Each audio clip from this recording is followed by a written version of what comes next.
Olá você, chega mais, eu sou a jornalista Marta Gonzalez e em cada episódio entrevisto um brasileiro que vai nos falar das dores e delícias de morar no estrangeiro. Aqui você viaja sem sair de casa e aprende sobre novas culturas com informações que fogem do lugar comum. Hoje vamos para Riga, na Letônia. Vem comigo viajar na história de nosso entrevistado.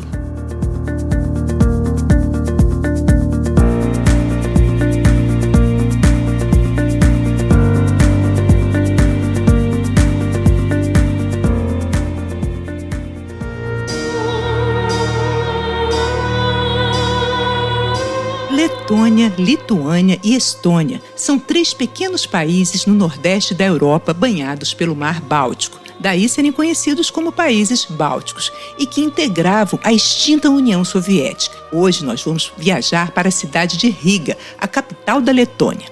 Riga é famosa por suas construções em Art Nouveau. São mais de 750 prédios espalhados por suas ruas, o maior acervo de todo o mundo. Por conta disso, o Centro Histórico de Riga foi declarado Patrimônio da Humanidade pela Unesco. E é nesta linda cidade que vive há 22 anos nossa entrevistada de hoje, a arquiteta Solange Borges Henriot-Karlauskas. Olá, Solange, seja bem-vinda e espero ter falado o seu sobrenome de maneira direitinho, certinho, acertei? Olá, boa tarde, acertou sim, perfeito. Então tá bom, então me conta, Solange, o que você foi fazer aí em Riga? Como é que você chegou aí? Menina, Lamour. Ah, Lamour. Esse sobrenome eu desconfiei, né? Não, mas o sobrenome francês vem do meu pai, na verdade. Mas o Henriot que é francês, né? Mas o Karlauskas é leto, Karlauskas é da Letônia. Eu tô falando do Karlauskas mesmo. Conta aí, como é que foi? O do Karlauskas é da Letônia. Então, o que aconteceu? Eu trabalhava com um amigo em Natal, né? Eu sou mineira. Cresci no Rio de Janeiro e depois de alguns anos trabalhando juntos, sem tirar férias nem nada, eu fui para Paris. Era meu grande sonho, até por conta do meu sobrenome, da história da família, né? Então eu fui para Paris, passar 3 meses. Eu tinha um amigo francês que tinha vindo para o Brasil também passar um tempo comigo, amigo mesmo. E aí a gente tinha combinado. Então, quando for o final de 99, nessa época, né? Final de 99, dezembro de 99, eu fui para Paris. E na última semana, antes de voltar... Ai, adoro essas histórias. Quando você acha, agora não vai acontecer mais nada aqui em Paris. Mais nada, acabou, né? A Zezé, eu já não estava na casa desse amigo, estava na casa de uma amiga do meu pai.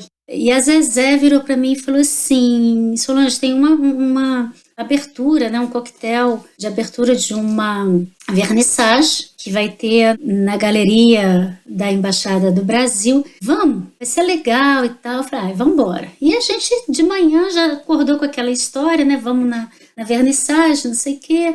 Passou o dia, a gente fez uma comidinha, papapá. Foi entardecendo, começou a chover, a gente abriu um vinhozinho e tal, começa naquela coisa, conversa vai, conversa vem. E a chuva apertando. A gente olhou e falou assim, gente, sair, a gente tem vinho, tem um queijinho, tá tudo bom, uma boa música, pra que sair agora, né? Aí ficou naquela, sai, não sai, a gente decidiu, não, já estamos lindas, maravilhosas, então vamos. E fomos. Quando a gente colocou o primeiro pé dentro da galeria, eu vi o Aldis e eu cutuquei a Maria José e falei assim, acabei de encontrar meu marido. Ah, não, gente, para.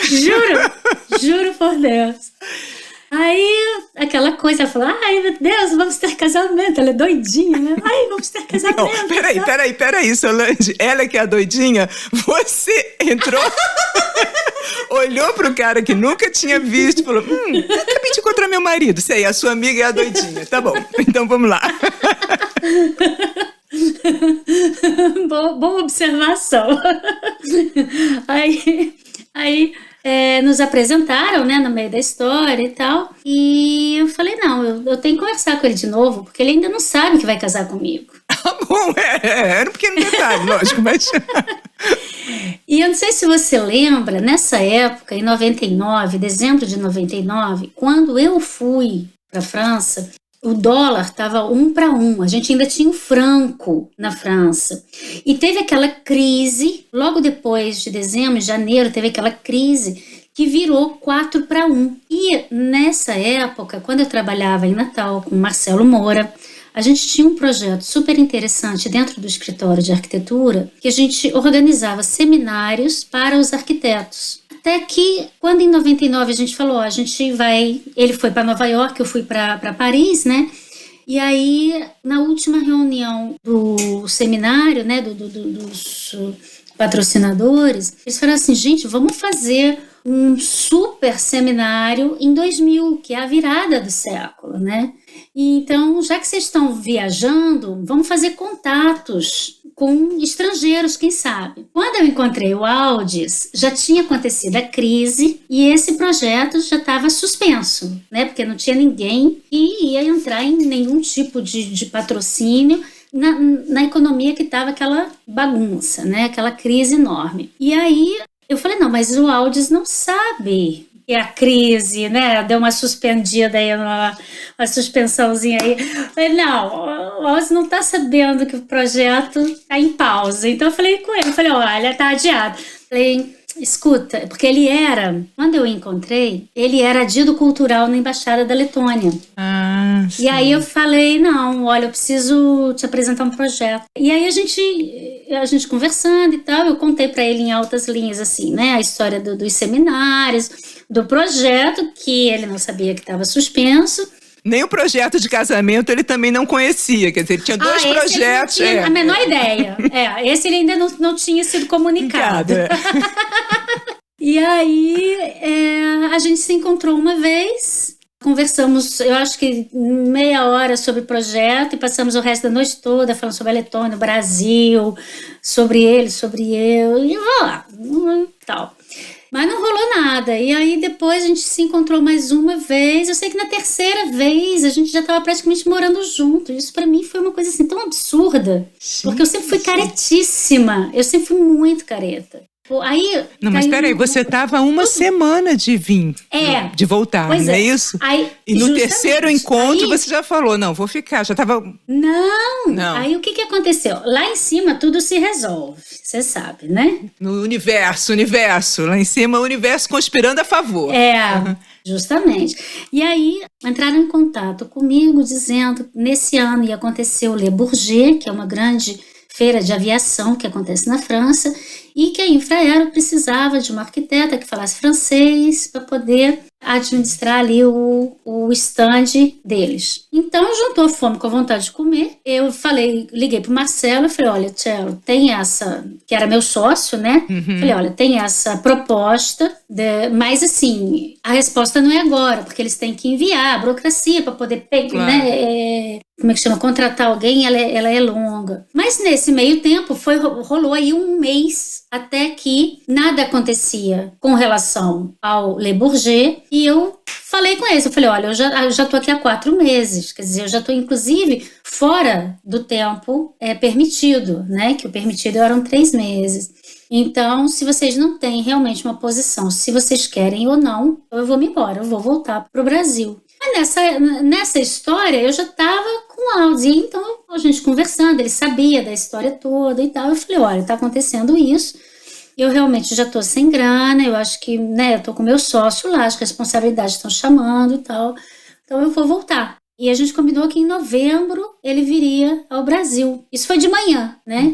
Aí, na hora do almoço, ele me liga do trabalho e fala assim, Solange, me encontra depois do meu trabalho, naquele barzinho que a gente gosta de ir. Eu falei, tá bom. Aí eu fui encontrar com ele, falou assim, ele olhou pra minha cara e falou assim, vamos casar? Aí eu fiquei assim, peraí. Pera um pouquinho. O vão casar para você significa uma escova de dente no seu banheiro. Mas para mim, eu mudo a minha vida toda, né? Eu deixo a minha casa, eu deixo o meu sócio, eu deixo o meu trabalho, eu deixo a minha família, para ir para um país que até então eu nem sabia onde é que era direito, entendeu? Porque ele voltaria para a Letônia também. Claro, claro, claro, entendeu? E eu ia ter que reinventar como eu reinventei a minha vida toda, né? E aí de noite a gente conversando, eu liguei para minha mãe, falei, mãezinha, o negócio é o seguinte, eu não sei se eu caso, se eu volto, mas a gente está decidindo e eu te aviso. Fica tranquila. Fica tranquila que eu te aviso. E foi isso, e a gente decidiu casar e demos entrada então nos papéis. Casaram na França mesmo ou casaram Casamos na França. Não, casamos na França. Foi uma loucura casar um brasileiro e uma brasileira e um leto na França. É uma burocracia louca. Foram 3 meses de papel. Até que no dia que na mairie olharam e falaram assim, tá bom, vamos marcar. Um olhou pra cara do outro e falou assim, amanhã tem data? O cara ficou com o olho desse tamanho assim. Como assim amanhã? E os convidados? Eu falei, que convidado? Tem a noiva, o noivo, os padrinhos, não precisa de mais nada. Os convidados dele estão na Letônia, os meus estão no Brasil. Meu Deus, não tinha nada dessa história online, né? A gente está falando de 2000. Online. 99, 2000, nós nos casamos em 99 e foi assim, foi muito louco. E aí acabou o período dele na França, acabou o período, e aí vocês voltaram, aí em 2000 voltamos você já estava... Voltaram não, ele voltou, você foi, né? Eu fui. E a gente já voltou com o pequeno, a gente já voltou com o filho, com o Richard, com meu filho. Vocês ficaram quanto tempo? Só para eu entender.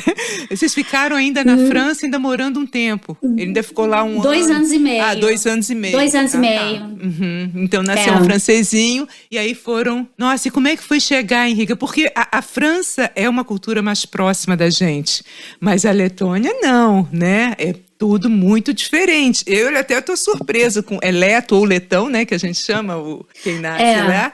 E ele bem, tipo, né? Eles são assim, os letões? Decidi, vamos casar. Não, na verdade, o Aldis, ele é muito, eu acho que ele é muito brasileiro, ele tem a alma brasileira, sabe? Ele é muito feliz, ele é muito alegre, é muito... a gente tem umas coisas assim, uns mistérios muito interessantes na nossa história. Porque quando eu tinha 15 anos, a minha avó olhou pra minha cara, eu tava triste, que eu não tinha namorado, ela olhou pra mim e falou assim, não adianta nem ficar triste. Minha avó era muito séria, muito, sabe?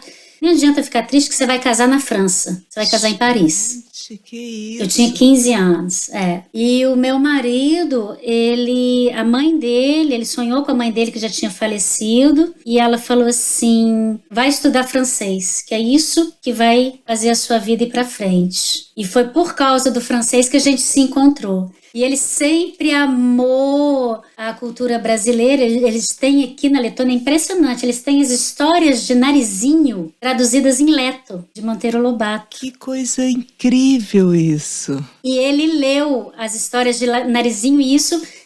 Quando ele era jovem, isso fez ele ter assim, um amor pelo Brasil que ele não conseguia explicar. Olha, Solange, a importância da cultura, né? Da literatura, da arte, né? Olha, ele foi... A gente possivelmente não posso afirmar isso, possivelmente a gente não tem aqui autores letões, né? Letos, né? Assim, que a gente tenha contato na infância, que seja uma coisa, você tem que procurar. Como adulta, você já sai procurando outros autores, ou uma literatura diversa, mas assim, você não tem isso na educação infantil, Não tem. Muito interessante. Mas, vamos lá, e você chegou naquele país... Aí você tinha me desculpa, aí você tinha me perguntado sobre esse choque cultural. Sim, né? Exatamente, é isso que eu queria retomar. O grande choque para mim, na verdade, quando nós decidimos casar, que ele comunicou aos colegas dele dentro da embaixada que ele ia casar com uma brasileira, todos muito simpáticos, me acolheram de uma forma maravilhosa. E aí eles olhavam para mim e falavam assim, ô Solange, você tem certeza que você vai se mudar para Letônia? Você não tem ideia do que você está fazendo. Nós somos tristes, nós somos... sabe, carrancudos, você é tão alegre. Eu falei, gente, vocês não são nem tristes nem carrancudos, a gente faz festa o tempo todo, vocês cantam e dançam o tempo todo. Onde é que vocês estão vendo essa tristeza, né? Mas eles estavam em Paris, né?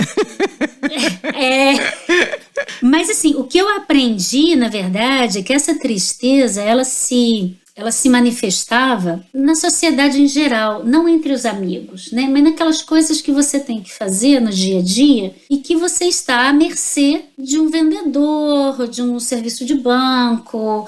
Isso se explica muito pela história da União Soviética. O que eu compreendi, na verdade, através dos diversos depoimentos de amigos e tal, que aquilo que a gente estuda no Brasil sobre o que é a União Soviética, na verdade, só quem passou por isso é que tem capacidade de avaliar o estrago que isso fez na vida deles, entendeu? E existem coisas boas? Existem. Eu acho que tudo na vida tem o lado positivo e o lado negativo, né?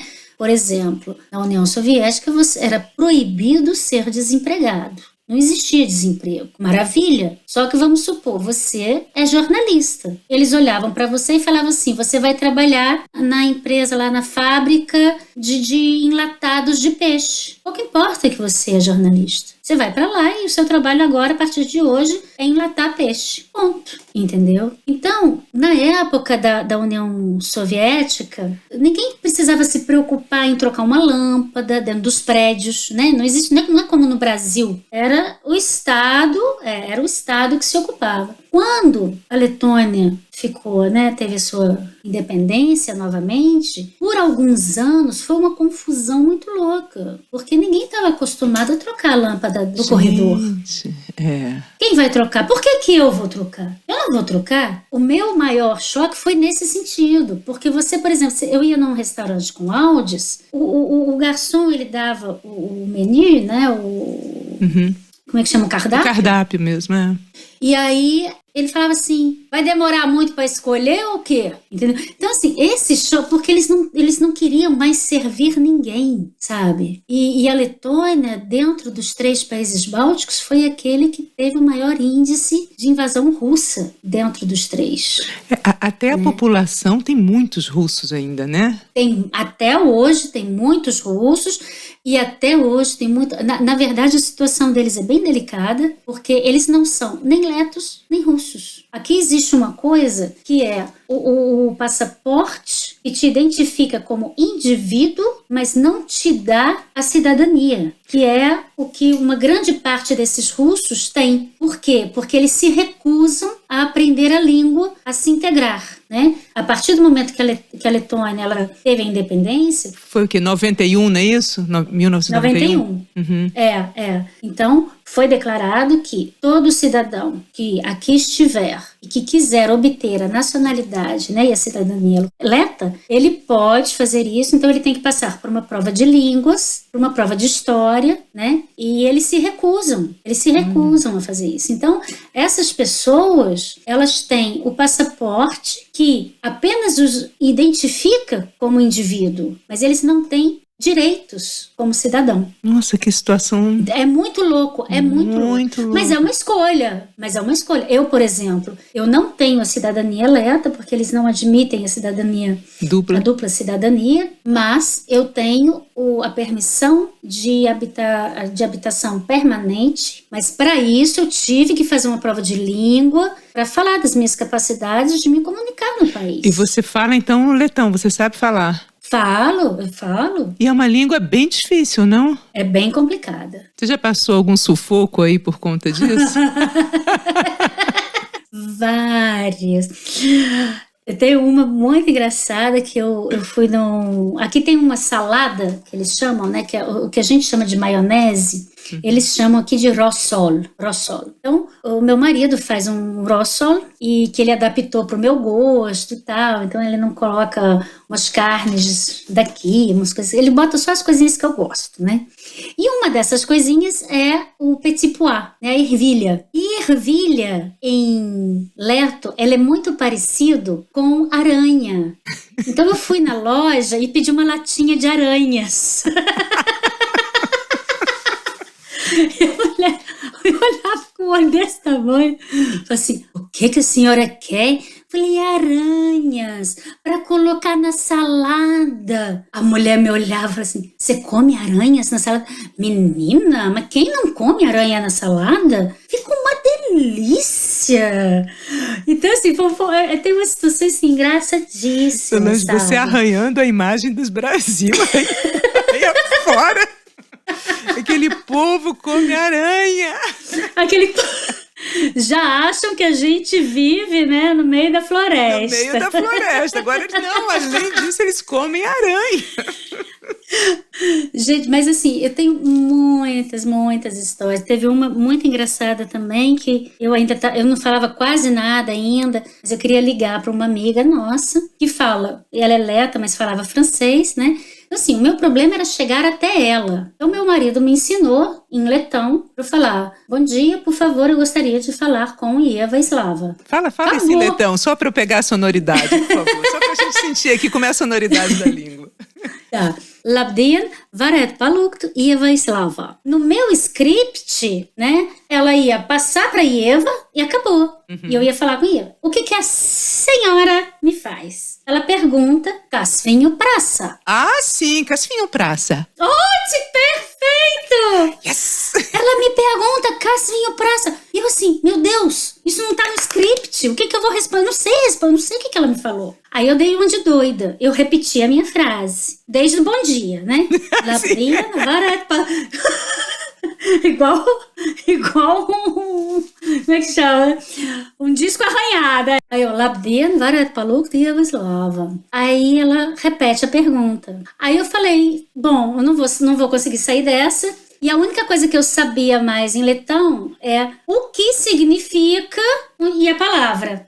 Só que juntando o que significa e a palavra, a história é essa. O que significa quem quer falar com ela? Como se eu, né, tivesse, entendeu? É meio antipático até, né? Meio antipático, mas o que eu quis perguntar é o que significa Casvinho Praça. Um Casvinho Praça eu não sabia que é quem quer falar com ela, né? E aí a mulher percebeu que tinha alguma coisa errada. Aí ela percebeu, passou para a Ieva, e a Ieva me atende o telefone às gargalhadas. E eu passei a ser conhecida no hotel como a Solange Casvinho Praça. E aí não deve ter muitos brasileiros, né? Não tem uma comunidade brasileira, tem? Quando eu me mudei para cá, brasileira, assim, estrangeira, era eu e a Alexandra. Hoje em dia, já tem muito mais. Tem muito mais porque tem muito estudante. Então, assim, a galera hoje em dia já é... Eu não vou dizer que não é grande, mas a gente deve contar aí uns 30, talvez. Uma curiosidade que eu li também, achei muito interessante, é o país do mundo que tem a média de altura das mulheres mais altas. A média aí é de 1,70. No Brasil, só para matar a curiosidade do nosso ouvinte, é de 1,63. 1,70 de média de altura só tem mulherão aí? As mulheres só tem mulherão. E eu, assim, é um trauma pra mim. Porque no Brasil, na minha família, eu era uma, né? Ai, você é tão bonita, grande. Aqui, todo mundo olha pra mim assim. Olha pra baixo pra falar comigo. Qual a sua altura, Solange? Não vai ter como não perguntar. 1,67, menina. 1,66, 67. Por isso que tem muitos modelos e jogadoras de basquete também. E tem alguma outra curiosidade aí sobre a Letônia que a gente não sabe aqui, nem imagina? Olha, sobre a Letônia, tem umas coisas muito legais. Por exemplo, a Letônia, ela cultua muito a natureza, né? Ela dá um valor muito grande para a natureza. Eu, por exemplo, agora estou no campo, né, que a gente chama de campo. E aqui, a grande diferença do Brasil é que no Brasil, quando você tem uma casa de campo, a gente faz o máximo para que essa casa de campo seja o mais confortável possível, mas a gente acaba urbanizando o campo, entendeu? Então você tem, por exemplo, o jardim, você não deixa grama crescer em todo o canto, aí você... Aquela coisa fica muito certinha. O campo aqui é campo, entendeu? Então, assim, A gente tem a casa, claro que a casa tem as suas comodidades para a gente dormir, né? Tem que ter o aquecimento e tal. Mas lá fora é grama, em tudo em volta é grama, entendeu? E quem faz os trabalhos do campo é o próprio leto, é o próprio dono da casa, né? Ele não tem um jardineiro, um caseiro. Não, mas não é porque ele até não possa, não, é porque ele vê a necessidade de botar a mão na terra. Bacana. Ele tem essa necessidade de se recarregar em contato com a terra, né? E tem uma coisa curiosíssima, que o leto ele não come arroz e batata ao mesmo tempo. Então você imagina, eu fui uma vez num restaurante Aquilo, né? Aí eu pedi lá a carninha e tal, aí tinha arroz, a batata, o grite. Aí eu falei, eu queria meia porção de arroz e meia porção de batata. A mulher, o sorriso sumiu. Opa. E ela olhou para mim e falou assim, ninguém come arroz e batata na mesma refeição. Eu falei assim, mas eu como. Quase que pedi desculpa, eu como. Aí ela olhou para mim, como assim? Se você não entendeu, mais uma vez eu vou lhe perguntar, você quer arroz ou batata? Eu voltei a responder, eu quero arroz e batata. Ela me deu, mas foi assim... Porque você insistiu. Qual é o prato típico daí? O que o pessoal que vai viajar, o turista, olha, não pode deixar de experimentar? Tem muita coisa. A cozinha leta, né, ela é muito rica, eu acho. O mais comum é o que eles chamam de carbonade, que nada mais é do que o filé de frango ou o filé de porco. Eles comem muito porco aqui, o porco é a carne principal, na verdade, da alimentação. Então eles pegam o filé, passam no ovo, né, no ovo batido, né, e fritam. E na parte turística, o que você indica aí pro brasileiro que está conhecendo Riga? O que ele tem que ver? Não pode deixar de ver. A primeira coisa, né, natureza. Eu acho assim, tudo bem, turista, vai ver a Riga antiga, vai ver, como você falou no início, né, a arquitetura, Art Nouveau. O problema é a gente adaptar a dimensão do Brasil, porque como o Brasil tudo é enorme, a gente acha que vai andar no centro horas e horas. Não, porque Riga é pequeno, Riga é muito pequeno, entendeu? Então assim, um dia você consegue ver, se você for estudioso da área, aí você precisa de um pouco de mais de tempo e tal, mas o que eu acho que é necessário é esse contato com a natureza, sabe? Eles conhecem, toda criança que conhece os cogumelos, essa relação com a natureza. Eu acho que isso é o que mais encanta na Letônia. Eu demorei muito para me adaptar com isso, porque eu vim do Rio, né? Quer dizer, eu costumo brincar, né, que eu achava que leite vem da caixinha, né? É a caixinha que você corta o biquinho e vira ela de cabeça para baixo, né? E hoje em dia a gente tem uma coisa muito legal, que é um momento meu e do meu marido, que é em outubro, final de outubro, a gente faz o suco de maçã. Ano passado a gente fez 300 litros de suco, mas isso é tudo na mão, Então a gente cata, só nós dois, a gente cata as maçãs todas, aí a gente leva na casa do vizinho aqui, porque o campo assim é campo das antigas, né? A porta da casa fica aberta, né? Você leva no vizinho, aí ele tem só o triturador. O triturador, esse é elétrico, né? Ele tritura aquilo tudo, a gente traz para casa e esse líquido a gente tem que ferver, aí a gente pega uns vidros de 3 litros que tem aqui, aí a gente coloca o suco, aí tem que fechar, aí vira de cabeça para baixo, espera um tempo, levar pro sótão que fica do outro lado. Esse suco ele dura quanto tempo? Porque você leva no sótão, ele fica lá? Eu tô tomando até hoje. A gente ainda tem mais ou menos 100 litros do ano passado, de novembro do ano passado. E se você esteriliza bonitinho e fecha bonitinho, fica tudo lá. E eu vou te falar mais. Outra coisa que você estava perguntando dos letos, né? E isso, assim, não tem essa distinção se é rico, se é pobre, não. Todo leto, quando ele tem a terra dele, né, o campo dele, e a grande maioria tem, eles plantam a cenoura, a batata, o tomate, e guardam isso tudo na cave, entendeu? Porque o inverno aqui, na verdade, a gente tem, para mim, são 9 meses de inverno. Pois é, você sabe...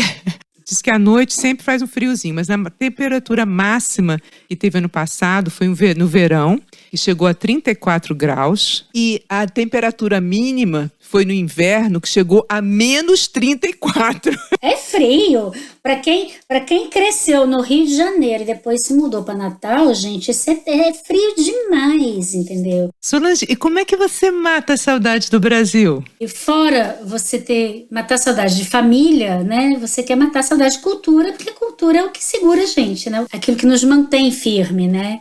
E aí, em 2013, eu tive a cara de pau de ir numa rádio local. Uma amiga minha que tinha um projeto lá, ela me apresentou para eles e eu perguntei se eles não queriam um programa de rádio de música brasileira. Ou seja, fazem 8 anos, agora em novembro, eu tenho um programa chamado Conexão FM Brasil. Eu trabalho com MPB, com a bossa, com sambinha, que não é fácil contactar os artistas. Você imagina, falei assim, olha, eu sou uma brasileira, eu moro na Letônia. Primeiro, a pessoa nem sabe onde é que é a Letônia, né? Falei assim, me manda sua música para eu poder passar na rádio, né? Então, no início, as pessoas ficavam meio desconfiadas, né? Mas está muito legal, já fiz algumas entrevistas legais.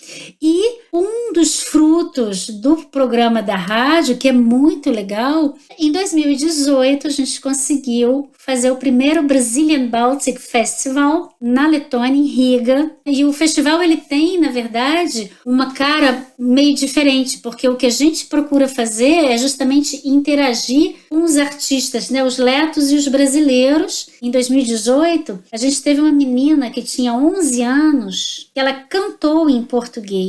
E ela cantou lindamente. A gente agora está preparando o festival, teoricamente, de 2023, né? Porque com a pandemia tudo foi parado, com não só música, mas toda a parte cultural que a gente puder. Então a gente tem um projeto super legal, tem um poema de Thiago de Mello. Eu conversei com o filho dele, ele deu a permissão desse poema ser traduzido para o letão. Esse poema já foi traduzido e a gente vai fazer uma exposição das 14 estrofes. E para cada estrofe vai ter 2 fotos. Uma, o olhar leto do que significa aquela estrofe e o outro, o olhar brasileiro daquela estrofe. Fantástico, Solange. Nossa, encantada com esse projeto. A ideia é que a gente consiga aumentar, levar para o teatro, né, fazer uma peça brasileira em letão, que a gente consiga introduzir a cozinha brasileira. Então, assim, ideias tem muitas, né? Óbvio que a gente precisa agora encontrar parceiros, bons parceiros,